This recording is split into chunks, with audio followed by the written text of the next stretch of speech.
KPSC ಇಂದ 384 post mains ನಿನ್ನೆ results ಬಿಟ್ಟಿದ್ದಾರೆ, ಇಂಟರ್ವ್ಯೂ ಲಿಸ್ಟ್ ಅಂತ ಹೇಳ್ಬಿಟ್ಟು.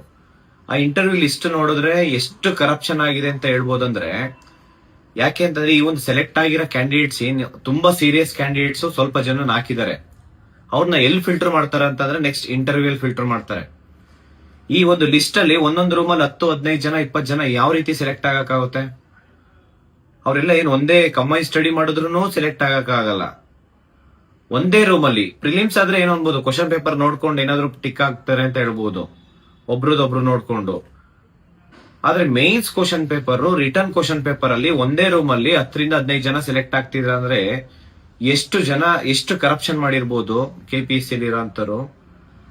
ಮತ್ತೆ ಈ ಒಂದು ಮಿಸ್ಟೇಕ್ಸ್ 1-2 ಮಿಸ್ಟೇಕ್ಸ್ ಇಲ್ಲ, ಇದರಲ್ಲಿ ಕೆಲವೊಬ್ರು ಜೆನ್ಯೂನ್ ಕ್ಯಾಂಡಿಡೇಟ್ಸ್ ಹಾಕಿದ್ದಾರೆ.